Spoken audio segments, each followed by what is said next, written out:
Western media recently revealed that the United States secretly provided Ukraine with long-range MGM-140 Army tactical missile systems, ATACMS, bolstering Kyiv's military capabilities against Russian forces. Despite prior refusals to supply lethal weapons, the Biden administration covertly sanctioned the transfer of ATACMS missiles in February 2024 for deployment within Ukrainian borders. These missiles were discreetly included in a $300 million aid package announced on March 12, 2024, and subsequently delivered to Ukraine earlier this month. Since Russia's invasion in February 2022, Ukraine had been advocating for ATACMS, which possess the range to target critical supply routes in Crimea and potentially strike Russian positions from deeper within Ukrainian territory. The inclusion of ATACMS raises the possibility that Ukraine could target Moscow from its own soil, a scenario the Kremlin had vehemently opposed in 2022.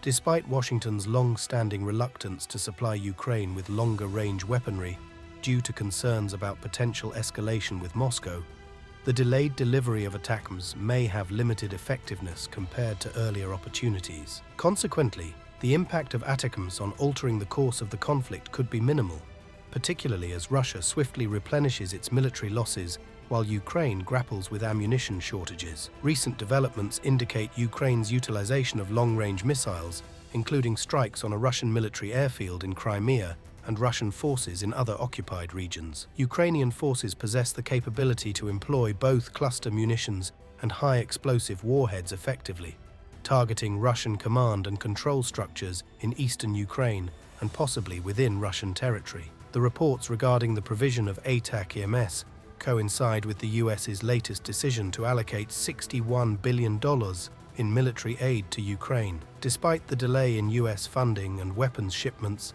Russia has capitalized on the opportunity to bolster its firepower and personnel, intensifying attacks along the eastern Ukrainian front line. Russia claims to have gained control of several settlements in recent months and has increasingly employed satellite-guided gliding bombs to target Ukrainian forces from a safe distance. Since February 2024, Russian forces have made significant strides in a narrow corridor in eastern Ukraine, suggesting a heightened offensive to seize territory before Western military aid arrives. Following the presidential elections in March 2024, Russia is poised to launch a new large-scale offensive in late May or June. Learning from the shortcomings of the initial blitzkrieg in 2022, Russia now prioritizes quantity over quality on the battlefield in its efforts to wear down Ukraine. Despite Moscow's superior firepower and personnel, launching a massive ground offensive would entail significant risks. Instead, Russia could opt for smaller-scale attacks across the front line to further weaken the Ukrainian military.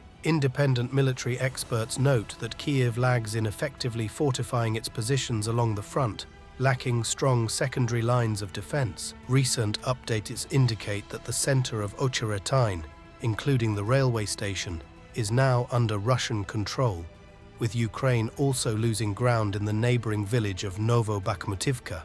Russian forces have made notable progress in Novobakhmutivka, advancing up to 400 meters in depth. While Russia previously controlled only the southeastern part of the village, it now commands nearly 3/4 of it. In response, Kyiv aims to rebalance the power dynamics on the front line with the supply of ATACMS missiles, while Russia ramps up its defense industry to counter Western provisions. However, the ongoing arms race amid the brutal conflict is currently not in Ukraine's favor.